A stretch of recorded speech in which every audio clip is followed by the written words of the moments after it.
فرما رحم فرما۔ جنت کا ٹکڑا ہے، بے نظیر ہے، ساحل اعلیٰ ہیں، دریا ہیں، پہاڑ اتنے خوبصورت ہیں کہ دیکھ کے عقل دنگ رہ جاتی ہے۔ سوئٹزرلینڈ لوگ بھول جائیں اگر ہمارے پہاڑوں کے راستے ٹھیک ہوتے تو پوری دنیا یہاں آتی، اور ٹورزم سے پاکستان کی کمائی کہاں سے کہاں چلی جاتی۔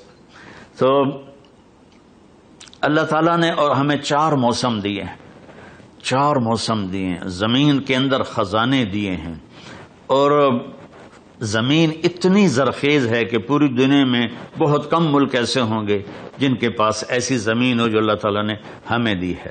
معدنیات دی ہیں، ان کی حفاظت ہم کر لیں تو سارے قرضے بھی اتر جائیں گے اور پورا ملک بھی خوشحال ہو جائے گا۔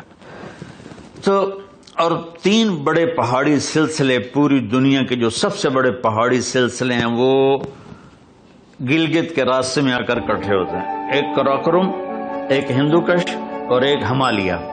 یہ 3 پہاڑی سلسلے آ کر یوں ملتے ہیں، پوری دنیا میں یہ نظیر کہیں نہیں ملتی کہ دنیا کے سب سے بڑے پہاڑی سلسلے وہ آ کر یہاں ملتے ہوں۔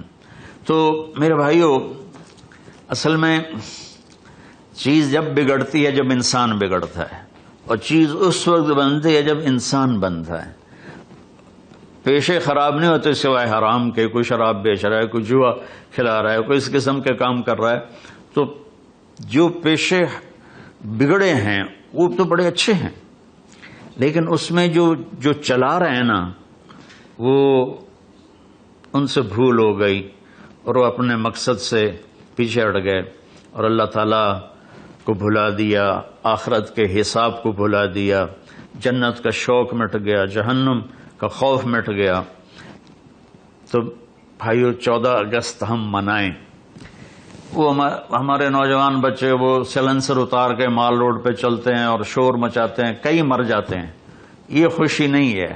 ہم 14 اگست اس طرح منائیں کہ آج کے بعد ہم جھوٹ نہیں بولیں گے، آج کے بعد ہم دھوکہ نہیں دیں گے، آج کے بعد ہم کسی سے برا سلوک نہیں کریں گے، آج کے بعد ہم رزق حرام نہیں کمائیں گے، رزق حلال کمائیں گے، اپنے والدین کی خدمت کریں گے، بہن بھائیوں سے اچھا سلوک کریں گے، اپنی بیوی کے ساتھ حسن سلوک کریں گے، سسرال کے ساتھ حسن سلوک کریں گے، بیوی اپنے خامدوں سے اچھا سلوک کریں گی، ان کے ماں باپ کو عزت دیں گی۔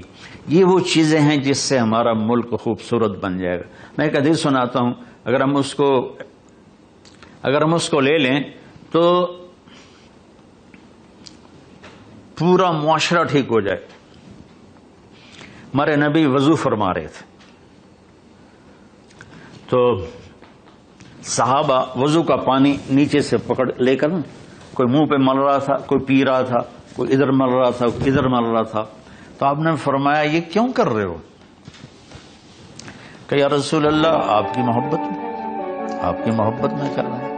آپ نے فرمایا محبت ایسے تھوڑا ہی ہوتی ہے، میں بتاتا ہوں مجھ سے محبت کرنے والا کون ہے۔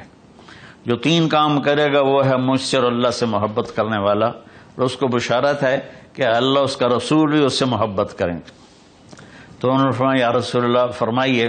آپ نے فرمایا فَلْيَصْدِقِ الْحَدِيثَ إِذَا حَدَّثَ، زندگی میں جھوٹ نہ بولے، زندگی میں جھوٹ نہ بولے، سچ بولے۔ وہ ہے مجھ سے پیار کرنے والا، وہ ہے جس سے میں اور میرا رب بھی پیار کریں گے۔ فَلْيُؤَدِّ الْأَمَانَةَ إِذَا اؤْتُمِنَ، کبھی کسی کو دھوکہ نہ دے۔